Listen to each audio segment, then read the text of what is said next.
another special guest, Santino Marella, also known as Santina. Well, first of all, welcome to the show. It's so nice to see you. Thank you very much. Nice. Thank you for having me. Okay, now I'm going to start off with an easier question. Now, we all know that since this is John Cena's last run, what does it mean to you to make John Cena laugh and break character?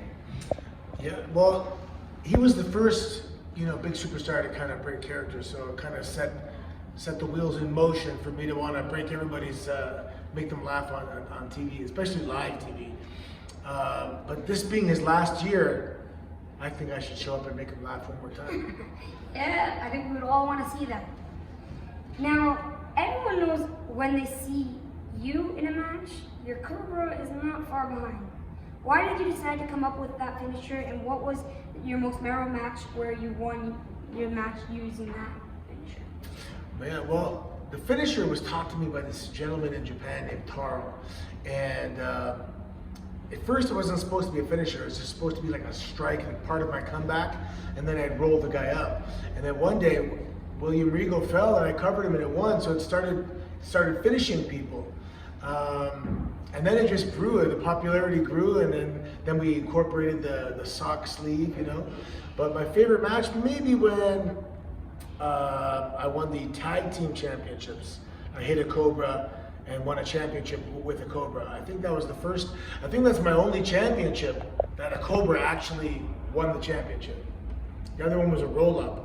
What has been the best seller for the cobra finisher? JTG.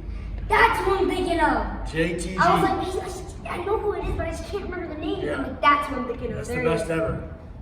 We all know you had an alternate counterpart throughout your career named Santina. That's my sister.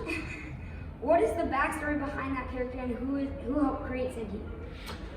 I guess that would have been Brian Gewirtz and Vince, coming up with the culmination of the storyline between Beth Phoenix and I was just trying to show that, men are better athletes, and I was going to prove it by dressing up as a woman and entering the Battle Royal. So that's where Santina came from. But, when looking back, it was actually one of my most rewarding pieces of work, because I had to stack layers. Like, the Santino character is already a layer, then I had to put a female twist on it, and it was some of my better work, so to speak, with regards to playing a character. That was a good answer. So on my channel, we have these things called twisty turnies. And most of my fans know that that's a question that's not on the list. And I just think of it out of the blue. Sure. So this is a twisty turny question. Everyone will ask you, what is your favorite Santino match? But what is your most memorable Santina match? Oh gosh, Santina. I'm going to have to say Santina versus Vicky Guerrero in the hog pen match. Oh. Yeah, it was, it takes a long time after when you're showering to get all that stuff out of your hair and your face and your ears and all that. Just like, yeah. Okay, now, I know I'd be terrified, but how scary was it to face Umaga in your debut match and then go on to win the Intercontinental Championship in the same night? How did that feel for you? Well, he's huge. And if you look at his face, he's a very intimidating guy. But I had been training for years, and I was confident in my preparation and my judo background. So I went out there and gave it my all. But yeah, he's an incredible athlete and a giant guy. Because don't forget, he's also bare feet, and he's still that big. You put shoes on that guy, he's even gonna be even bigger.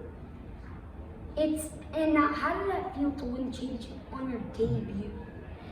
Well, winning a championship anytime is a dream come true. So on my debut, it was a lot to take in. Debuting in itself is like winning a championship, but winning the title, man, it's like, I can't even believe it even happened, really, to be honest. It's crazy. Okay, my last question for all of those fans watching wrestling at home, or even live in person. Describe how you felt the very first time you walked down the ramp to your music and stepped in front of the main roster superstars. How nerve-wracking was that?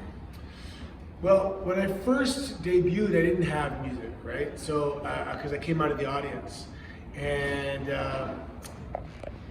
But I heard like the next week they were coming up with music for me. And when I heard my music, I was like, I had to like, yeah, it's pretty good, you know, I like it. And after a while, the beginning of my music has a very identifiable note where it goes, dum, so people know it's me immediately. Yeah, no, I like coming out. After a while, the music really grew on me, and I listen to it sometimes. It's a good song. Well, thank you so much for coming on. It was an honor to you be a part of this whole segment and everything. And now I'm gonna say bye to Santino and bye to Santina. Well, always remember to never give up and be yourself. Do you have any last words for the fans or anybody trying to become a wrestler when they grow up? Look before you leap. Well, thank you so much for coming on. This means the world to me. You're welcome. Bye, guys. I gotta go. Iceman's hungry.